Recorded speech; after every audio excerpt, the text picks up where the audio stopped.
y leemos del 37 hasta el 49, ¿verdad?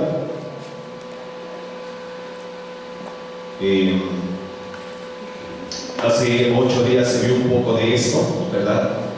Y bueno, vamos a concluir con esta parte de Lucas capítulo 11, versículo del 37.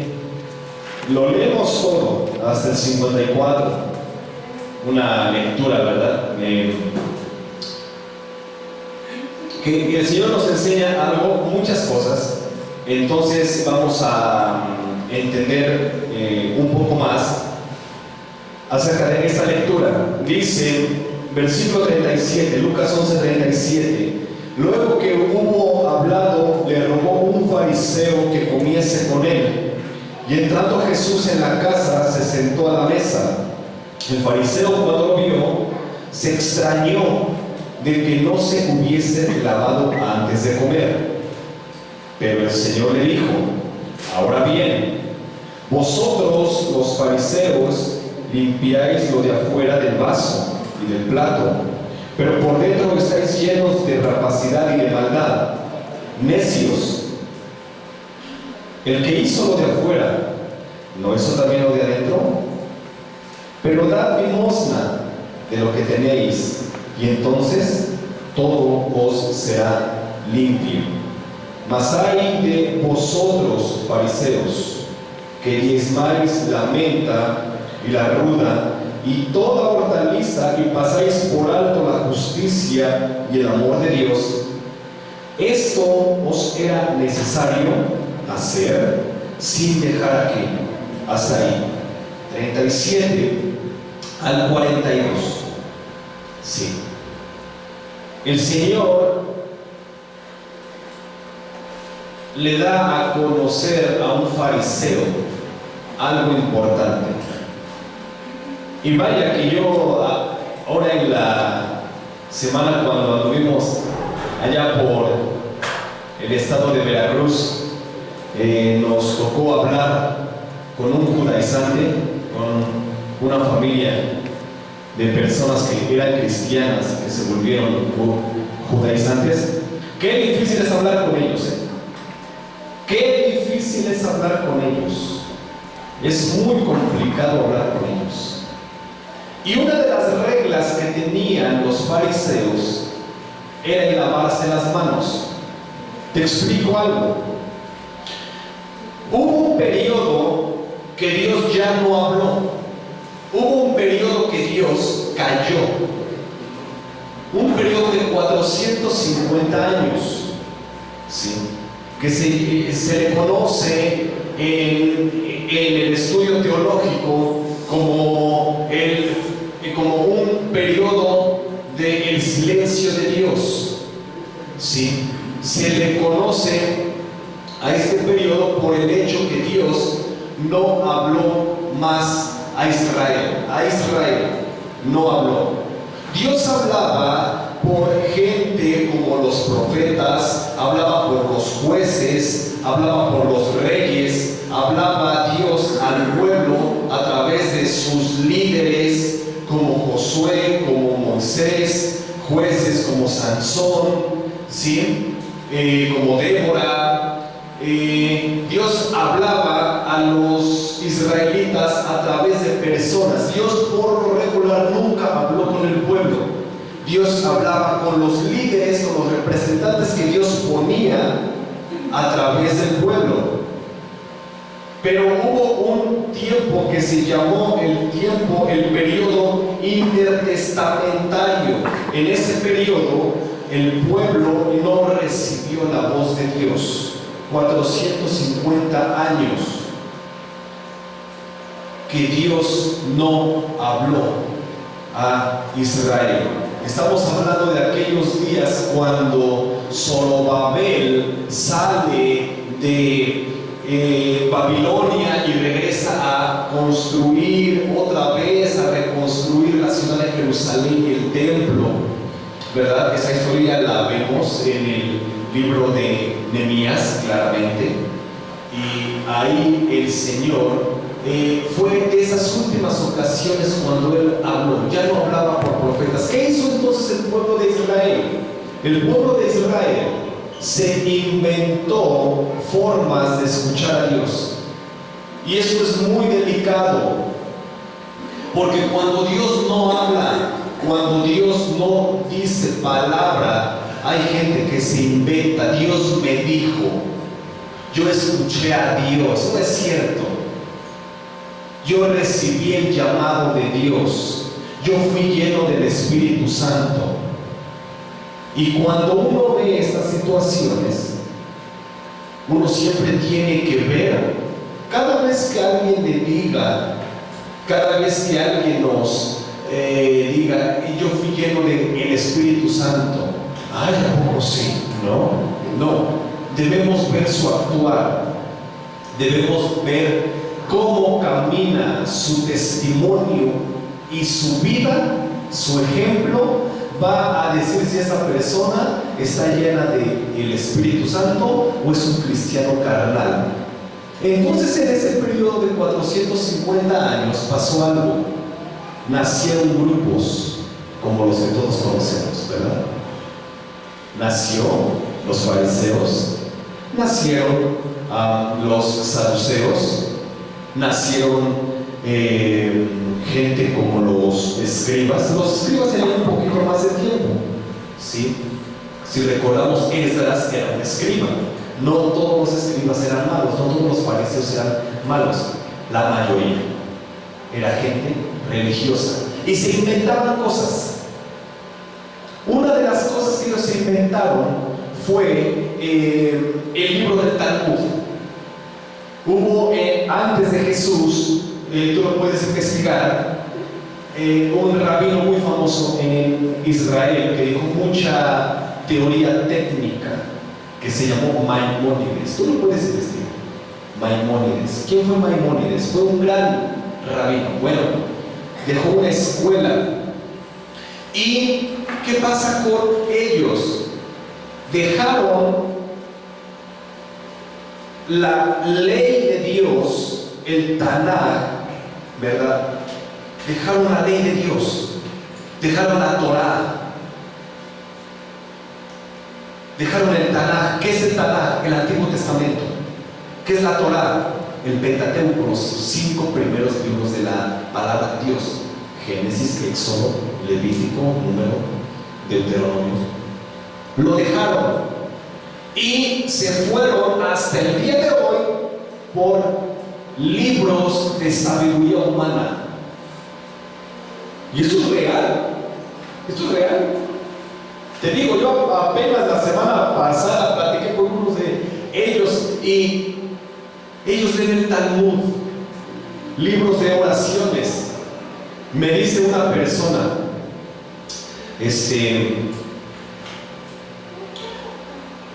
ahora que vino un rabino de allá de Los Ángeles, nos trajo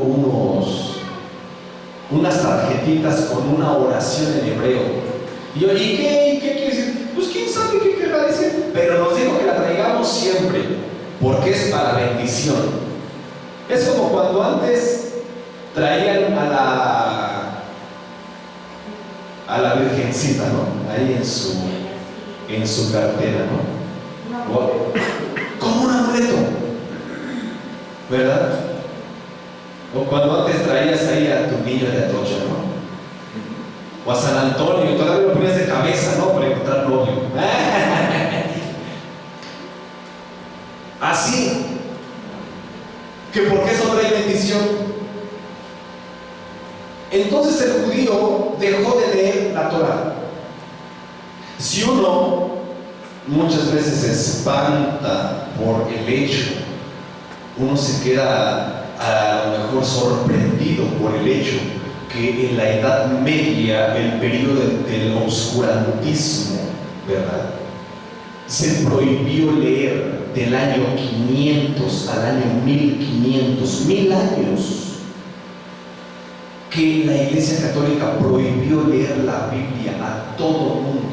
Los únicos que la podían leer eran los sacerdotes en las iglesias católicas. Nadie podía leer la Biblia.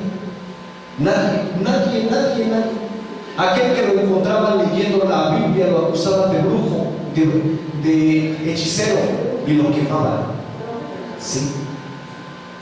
Hasta el año de 1500, cuando empezó toda la reforma con Martín Lutero, se empezó a leer la Biblia. Bueno, uno se espanta de eso, ver tanta crueldad en el periodo de la Edad Media. Bueno, los judíos hicieron lo mismo, pero con ellos. No leían la Biblia, no leían la Torá, no leían el Tanaj, el Antiguo Testamento. Lo prohibieron. ¿Y ahora qué hicieron? Agregarle a la ley de Dios. Que ojo, quiero que tú te quedes con un concepto de ley.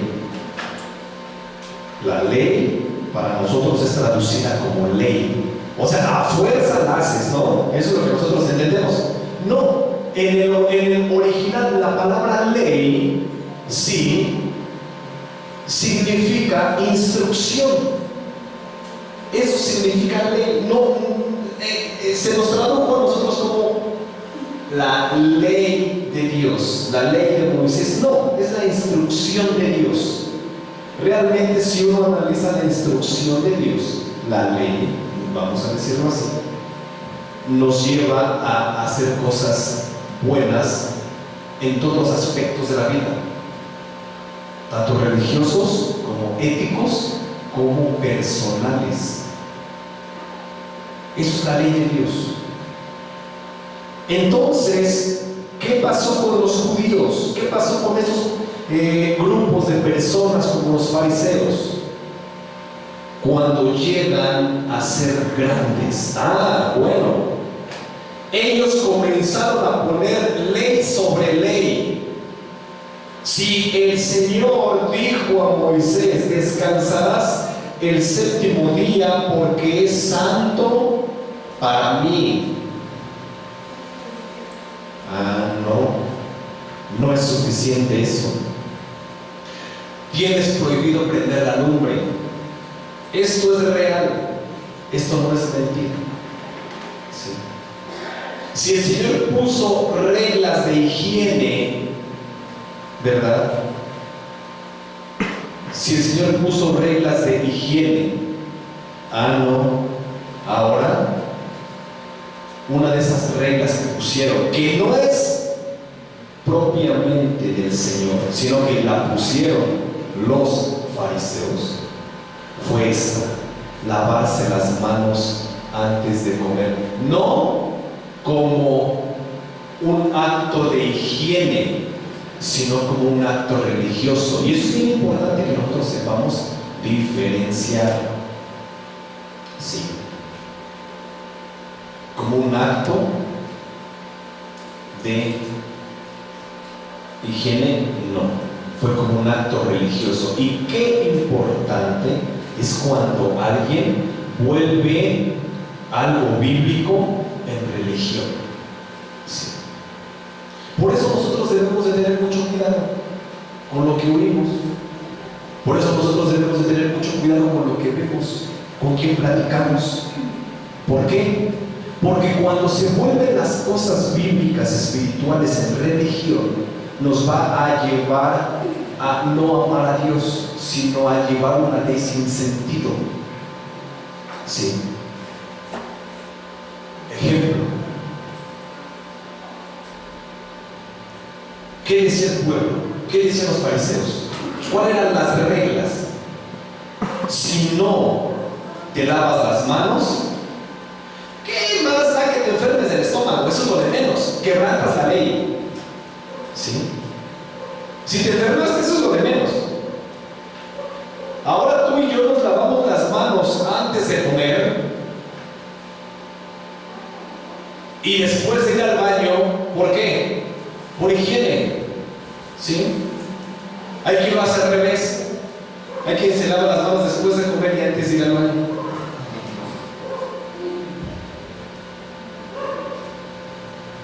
Entonces, ¿qué es lo que pasa en esta situación?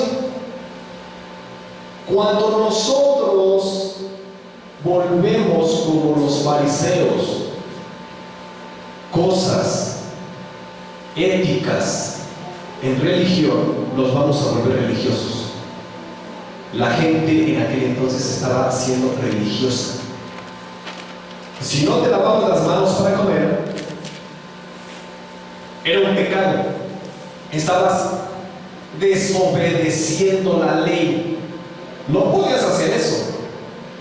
No por el hecho que te enfermaras, por el hecho que transgredías la ley. Pero esa ley no la puso el Señor. Esa ley la puso los fariseos. ¿Cuántas cosas no dejaron de hacer los fariseos? Y vaya que instruyeron al pueblo. Y eso es una cosa que luego a mí me preocupa mucho. La enseñanza. La enseñanza. ¿Qué se enseña desde un púlpito? ¿Qué visión tiene una iglesia? ¿Para dónde camina una iglesia? ¿Basados en costumbres? ¿Basados en religión? Es lo más bonito, ¿verdad? Porque así tienes a la iglesia más sujeta, ¿sí? Ay, me tengo que ir al templo, porque si no voy, me dijo el pastor que soy de Cristo, me pierdo. Iglesias espantadas. ¿Cómo estaba la gente en aquel entonces? Espantada. Tenía que cumplir cosas muy rigurosas de la ley. Era realmente algo total, riguroso. En nuestros días, ¿verdad? Nosotros debemos de caminar. ¿Cuál es la instrucción verdadera del Señor? Ya lo leímos nosotros, ¿verdad?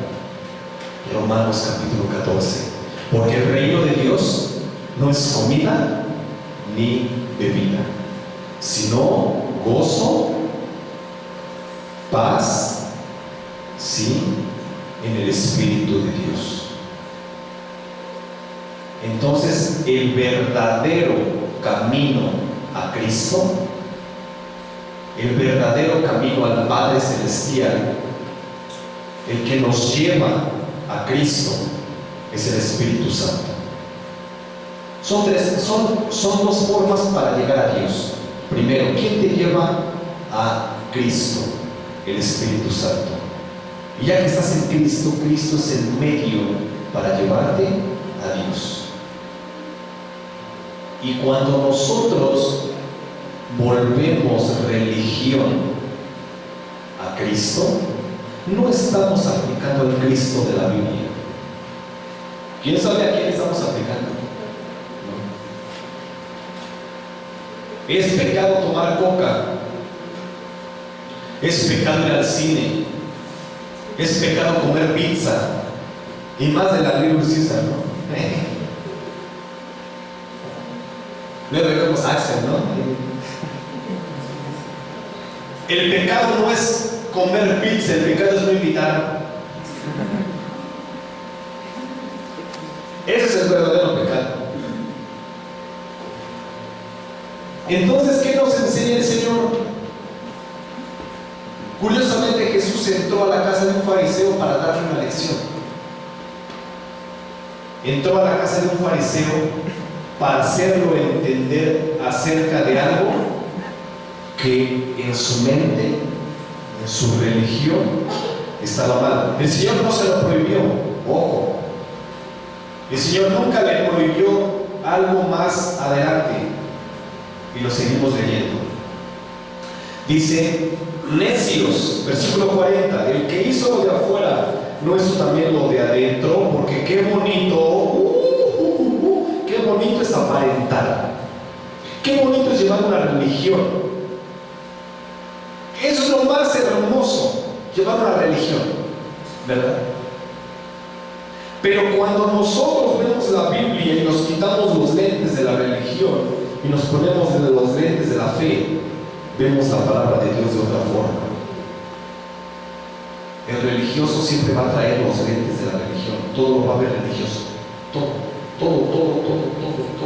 lo va a ver religioso. Todo. Hay gente que le exagera en lo de la guerra espiritual. Ven demonios en todo. ¿verdad? Ven demonios hasta en la sopa. En todo ven demonios. En todo sienten cosas. En todo.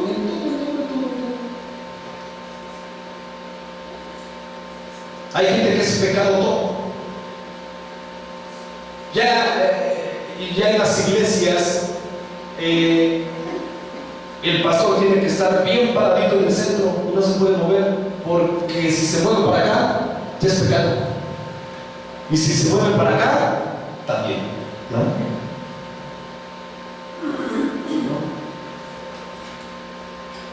Ya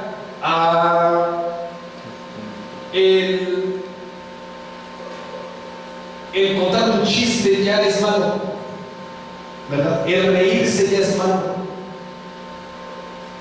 porque a Dios hay que adorarlo reverentemente. ¿Cómo? Y siempre ha sido un problema. Yo siempre les he dicho, ¿cómo? ¿Cuál es la forma reverente de adorar a Dios? Aquí lo aprendemos.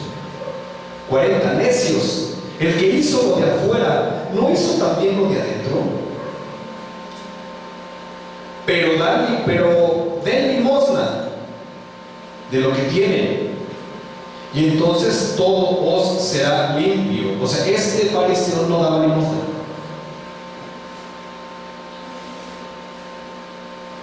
¿Cuál era una ley de Moisés? Eso sí, era una ley. Y si volvemos al principio de que es una instrucción, ¿por qué Dios dio la instrucción del dar esta palabra limosna? Muchas veces la entendemos como lo que me sobra. No, en el original la palabra limosna tiene que ver con dar de amor. Eso es una mejor definición a la palabra ofrenda o limosna, ¿no? Nosotros pues me dio una limosna, 3 kilos de jitomate y me dio una limosna, me dio como 5, ¿no? O sea, nosotros tenemos un concepto de la palabra limosna que es algo muy poco, muy raquítico, ¿no? Algo que sobra, no. La palabra limosna u ofrenda tiene que ver con dar de amor, dar algo de amor. Eso significa. Entonces, dice, pero den su ofrenda, den su limosna de lo que tienen, y entonces todo os será limpio. La ley de siembra y cosecha, eso es una realidad. Pablo dijo que Dios bendice al que da más, sino al que da con amor. Entonces ahí aplica el verdadero sentido de la ofrenda, el dar con amor. Pero este fariseo no daba, por eso fue que le dijo, ¿verdad? Dice, pero dad limosna de lo que tenéis, y entonces todo os será limpio.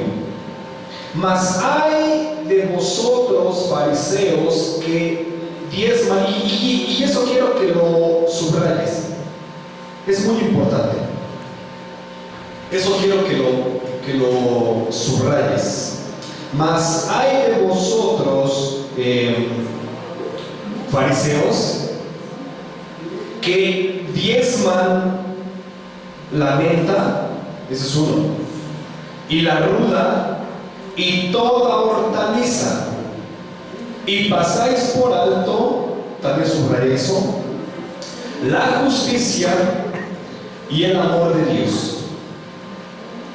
Esto os era necesario hacer sin dejar aquello. ¿Qué es lo que era necesario? Hacer justicia y demostrar el amor de Dios. Eso era necesario, sin dejar de hacer lo otro. Ojo, fíjate lo que Jesús está diciendo, sin dejar de hacer lo otro. O sea, el Señor nunca prohibió el ofrendar y el diezmar, pero aquí el Señor te lo está dando a entender de una forma. Ojo, aquel que diezma, aquel que ofrenda, tiene que hacerlo con amor, no por imposición. Yo una vez se los dije que de aquí jamás se les va a obligar el diezmo. El que quiera hacerlo lo va a hacer de corazón. Sí, el que lo quiera hacer lo va a hacer de corazón. Ojo, pero creo que tú ya subrayaste 3 palabritas. Quiero que lo vuelvas a leer.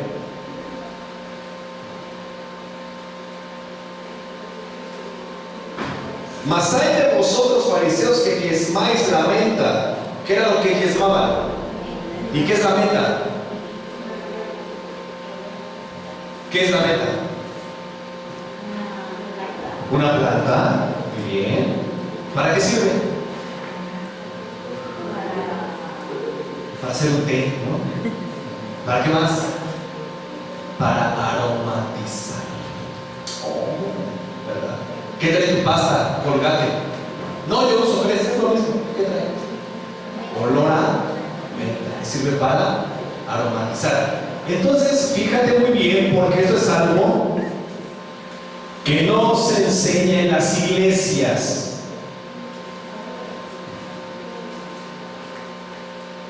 Siempre que se pide como diezmo, ¿qué? Dinero. ¿Qué era lo que el pueblo judío daba como diezmo? Cosas en especie. Esto no está muy bonito, que alguien lo aprenda en YouTube, ¿verdad? Porque van a decir, entonces me han engañado. Híjole, hermano, sí, creo que sí, ¿eh? No solamente se diezma dinero, se diezma. Mira, estas flores preciosas, el hermano que las trajo, ¿verdad? Está diezmando, ¿sí? Porque lo hizo con amor. Sí. Pero hay pastores que les gusta vivir. Bueno, me quedé con el diezmo, ¿no? Ahí quedó. Ni se nota, ¿verdad? Como que se camuflajea. Bueno, los hermanos que pusieron el adorno ahora de lo del 27 aniversario me dijeron, hermano, yo lo pongo.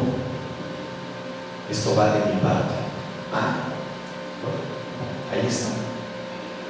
Lo que tú diezmas en especie, no solamente el dinero para la casa de Dios, eso se cuenta como diezmo. Lo que tú das para Dios. Hermano, yo quiero traer ahora un pino. Hermano, yo quiero traer una lámpara. Hermano, yo le traigo sus baquetas a Uli, ya se le rompieron, ¿no? Hermano, yo quiero, a lo mejor no tengo, pero quiero diezmar en trabajo. Quiero venir a hacer el aseo del templo. Quiero venir a lavar los trastes. Quiero venir a limpiar. Eso es tu diezmo. No solamente se diezma dinero. De hecho, el pueblo no diezmaba dinero. El pueblo diezmaba especies. Por eso es que dice. Pero dice, mas hay de vosotros fariseos que diezman la menta y la ruda y toda hortaliza, ¿sí? Y pasan por alto la justicia y el amor de Dios. Es que cuando se hace lo uno por religión, ¿verdad?, se deja pasar el amor de Dios. Qué importante es un cristiano completo. Por eso el Señor lo decía en el versículo 41. Pero da tu limosna, da tu ofrenda de lo que tienes, y entonces todo os será limpio. En pocas palabras, alguien que ha entendido la gracia de Jesucristo va a dar para la casa de Dios y va a amar la casa de Dios. Pero primero se tiene que amar a Dios para poder dar para Dios. Qué importante es cuando nosotros entendemos la gracia de Jesucristo, que es un precioso regalo inmerecido, y que a través de ese regalo yo entiendo, ¿verdad?, entiendo que Dios me ama, que Él hizo todo por mí y que ahora todo lo que yo hago, decía nuestro hermano Eduardo en su debut, ¿no? El día lunes, ¿verdad? En su predicación. Es que ahora venimos a la casa de Dios no porque nos vayamos a ir al infierno, por el miedo que si no vengo me voy al infierno, sino vengo porque soy salvo. Vengo porque lo amo. Vengo porque todo lo que hago es por amor para Él. Entender la gracia es hacer algo para Dios. Por eso el Señor le decía: ¿quieres estar completo? No dejes de hacer una ni la otra. Pero ustedes, dice, fariseos, les decía el Señor, ya se dedicaron solamente a hacer lo costumbrista, lo religioso. Hay quien odia a su hermano y pasa a orar aquí 20 minutos.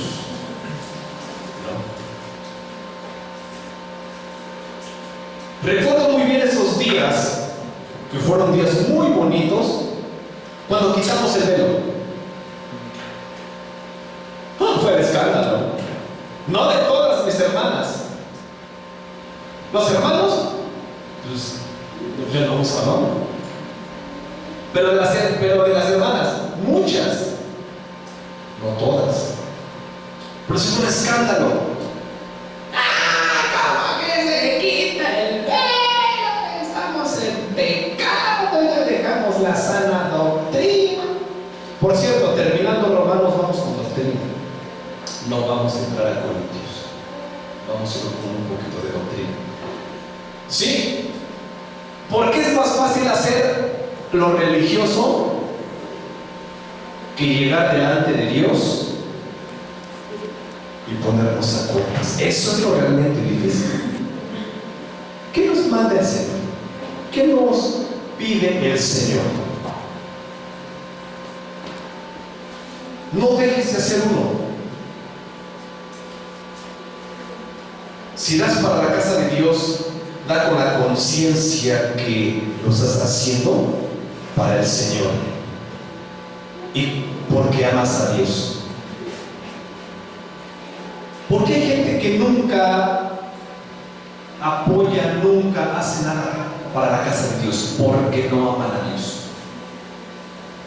Aunque oren, aunque chillen, aunque bailen, aunque brinquen, aunque no aman a Dios, porque el amar a Dios se demuestra.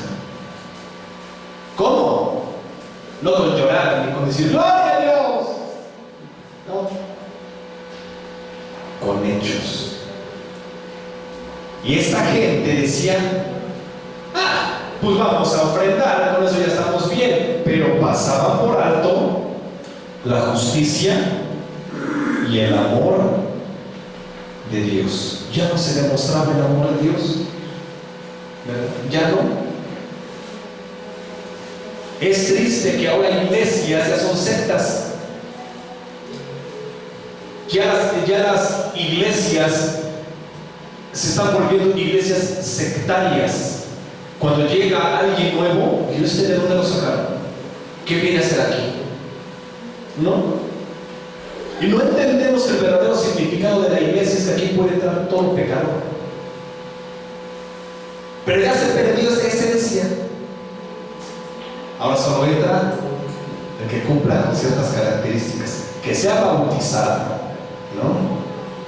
Y si es hombre, para las que están solteras, que esté guapo, ¿no? Que hable lenguas, ¿no? Que venga bien peinado, que traiga un don, que sea amable, ¿no? Entonces sí puede entrar. Nada más. Parece que como iglesia ponemos filtros y nos tenemos que quitar esos filtros, ¿no? Qué bueno que el Señor ha ido trabajando con nosotros en ese aspecto. ¿Se acuerdan? Hace mucho tiempo no llegaba alguien nuevo, una señora no llegaba en pantalón y todos.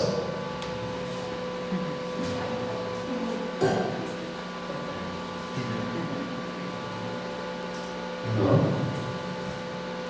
Tenemos que quitarnos como iglesia esos filtros, porque a Cristo puede venir el que el Señor traiga. Y como iglesia tenemos la obligación de demostrar el amor de Dios. ¿De qué nos sirve hacer mucho para la casa de Dios cuando llega alguien nuevo? Lo recibimos mal. El Señor decía: ustedes hacen todo lo de afuera del vaso, pero adentro están sucios, porque han dejado la justicia y han dejado el amor de Dios. Y qué difícil es eso. ¿Qué nos manda el Señor? No lo hagas. Dice 43: ay de vosotros fariseos. Y esta palabra de ay, si tú te fijas en el versículo 43, en el 42, en el 44, en el 47, ¿verdad? Menciona la palabra ay, y acabándose lo que hay. No, no es cierto, ¿verdad? Esa es otra cosa. Este soy yo. Pero la palabra ay de ustedes, la palabra de Dios menciona los ayes. ¿Sí los has leído, no? Los ayes. ¿Qué son los ayes? ¿A qué significa este modismo de la palabra ayes? Destrucción. Nosotros lo entendemos como pobrecito de ti. Las mamás lo usan más. Pobre de ti que llegue y te encuentre viendo la televisión, ¿no? Me lava los trastes. Ah, no quiero. Bueno, ya me voy. Pobre de ti que llegue y estén ahí. ¿No? Entonces, cuando el chamaco escucha esa palabra de pobre de ti, es algo feo. Eso el Señor les trataba de decir: ay de ustedes, pobres de ustedes. ¿Por qué pobres de ustedes? En desgracia. ¿Y cuál es la peor desgracia que alguien puede tener? No quedarse pobre, porque estos nunca se quedaron pobres, eran ricos. ¿Cuál es la peor desgracia que alguien puede caer? Que el día cuando hinque sus rodillas, Dios le cierre los oídos. Eso es lo peor. A veces te asustan con la pobreza. La pobreza no es un pecado, ni es una desgracia. No. Hubo mucha gente pobre en la Biblia que fue salva. Y hubo gente rica en la Biblia que se fue al infierno. Ejemplo, el rico y Lázaro. Ejemplo, el joven rico. ¿No? O sea, eso no es un estatus de bendición o de maldición, la riqueza y la pobreza. Eso no. Jesús fue pobre más que tú y que yo. Más. Sus discípulos eran más pobres y más ignorantes. ¿Sí? Porque ellos ni a la primaria fueron. Por algo fueron pescadores. Y en aquel entonces un pescador era la clase más ignorante, humilde y a lo mejor hasta grosera que había en aquel entonces. Y de ahí nos sacó el Señor. ¿Y quién fue Pablo? ¿Alguien rico? ¿Con un hombre? ¿Verdad? ¿Y quién fue Pedro? ¿Alguien sin estudios? ¿Pobre? ¿Grosero? ¿Verdad? Enojón, peleonero. ¿Y en qué concepto los tenemos tú y yo a Pablo y a Pedro? ¿Verdad? Cuando el Mauri o el Manuel se enferma, pongo el foco y paso mi sombra, ¿no? A ver si se sana. No, pues no. Y ellos se lo hacían. ¿Por qué? Porque la pobreza no es una condicionante de bendición o de maldición. que cuando tú hinques tus rodillas, Dios te escuche. Eso es la bendición. La bendición es tener un plato de frijoles en la mesa y comerte a gusto. Esa es la bendición. La bendición es poder ir a trabajar. Eso es bendición. Entonces, que nadie te lave el coco, que si buscas a Dios te hará rico, y si no lo buscas te vas a hacer pobre. Hay más cosas importantes que la riqueza y la pobreza, y una de ellas es la salvación. ¿Y qué decían esas personas? ¡Ay de vosotros que aman las primeras sillas de las sinagogas y los saludos, las salutaciones, saludos en las plazas! Estos amigos andaban como la reina de España, ¿no?